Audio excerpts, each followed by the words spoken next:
ಹೈಕೋರ್ಟ್ನಲ್ಲಿ ಜಾತಿ ಸಮೀಕ್ಷೆಯನ್ನ ಪ್ರಶ್ನೆ ಮಾಡಿ ಪಿಐಎಲ್ ಸಲ್ಲಿಸಲಾಗಿತ್ತಲ್ಲ, ಅದರ ವಿಚಾರಣೆ ಈಗಾಗಲೇ ನಡೀತಾ ಇದೆ. ಅರ್ಜಿದಾರರ ಪರವಾಗಿ ಜಯಕುಮಾರ್ ಎಸ್ ಪಾಟೀಲ್ ವಾದವನ್ನ ಮಾಡ್ತಾ ಇದ್ದಾರೆ. ಹಿಂದುಳಿದ ವರ್ಗಗಳ ಕಾಯ್ದೆ ಸೆಕ್ಷನ್ 9 ಕ್ಲಾಸ್ 2 ಉಲ್ಲೇಖ ಮಾಡಿ ಇವರು ವಾದವನ್ನ ಇದೀಗ ಮಾಡ್ತಾ ಇದ್ದಾರೆ. ಅರ್ಜಿದಾರರ ಪರವಾಗಿ ಜಯಕುಮಾರ್ ಎಸ್ ಪಾಟೀಲ್ ವಾದವನ್ನ ಮಾಡ್ತಾ ಇದ್ದಾರೆ. ಸಂವಿಧಾನದ 342A ಕ್ಲಾಸ್ 3 ಪ್ರಕಾರ ಈ ಕಾಯ್ದೆ ರೂಪಿಸಿಲ್ಲ. ರಾಜ್ಯದ ಎಲ್ಲ ಜನರ ಜಾತಿಯ ಸರ್ವೆಯನ್ನ ಮಾಡಲಾಗ್ತಾ ಇದೆ.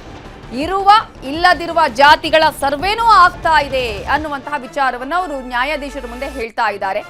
ಈ ಸಂದರ್ಭದಲ್ಲಿ ನ್ಯಾಯಾಧೀಶರು ಹೇಳ್ತಾರೆ, ಇವತ್ತೇ ಅಂತಿಮ ಅಲ್ಲ, ತೀರ್ಪು ಕೊಡಲ್ಲ ಅಂತ ಹೇಳುವಂತಹ ಸಂದರ್ಭದಲ್ಲಿ ಸಂಕ್ಷಿಪ್ತವಾಗಿ ವಾದಿಸಿ ಅಂತ ಹೇಳಿ ಹೈಕೋರ್ಟ್ ಹೇಳುತ್ತೆ.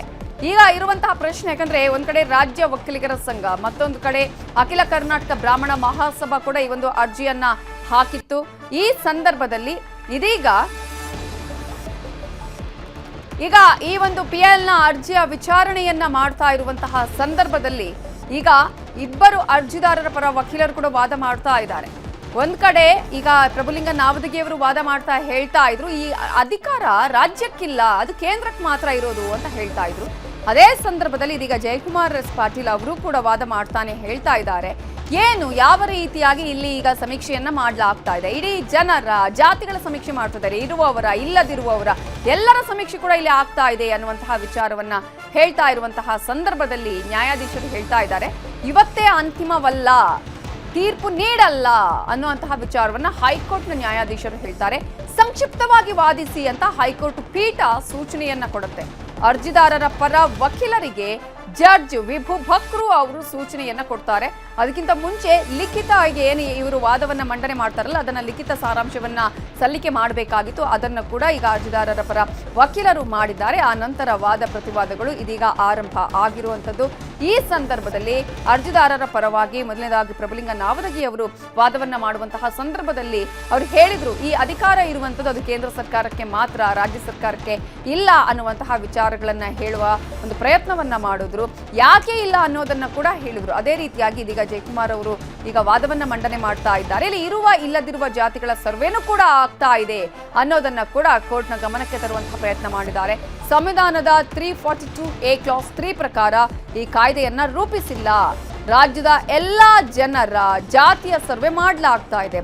ಈಗ ಮೊದಲು ಆರಂಭ ಆಗಿರುವಂತಹ ವಿವಾದ ಏನಂತ ಹೇಳಿದ್ರೆ, ಅದರಲ್ಲಿ ಕ್ರಿಶ್ಚಿಯನ್ನ ವಿಚಾರಗಳನ್ನ ಸೇರಿಸುವಂಥದ್ದು, ಬೇರೆ ಬೇರೆ ಹಿಂದೂ ಜಾತಿಗಳ ಜೊತೆಗೆ ಕ್ರಿಶ್ಚಿಯನ್ನ ಹೆಸರನ್ನ ಸೇರಿರುವಂಥದ್ದು, ಇದು ಮತಾಂತರದ ವಿಚಾರ ಅನ್ನೋದಾಯ್ತು.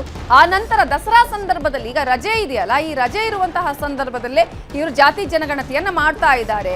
ಹಾಗಾದ್ರೆ ಅದು ಸರಿಯಾಗಿ ಆಗೋದಿಲ್ಲ. ರಜೆ ಇದೆ, ಎಲ್ಲೆಲ್ಲೋ ಹೋಗಿರ್ತಾರೆ, ಬೇರೆ ಬೇರೆ ಊರುಗಳಿಗೆ ಹೋಗಿರ್ತಾರೆ, ಆವಾಗ ಈ ಜಾತಿ ಜನಗಣತಿ ಮಾಡುವಂತಹದ್ದು ಎಷ್ಟು ಸರಿ ಅನ್ನುವಂತಹ ಪ್ರಶ್ನೆಯನ್ನ ಕೂಡ ಈಗಾಗಲೇ ಮಾಡಲಾಗಿದೆ.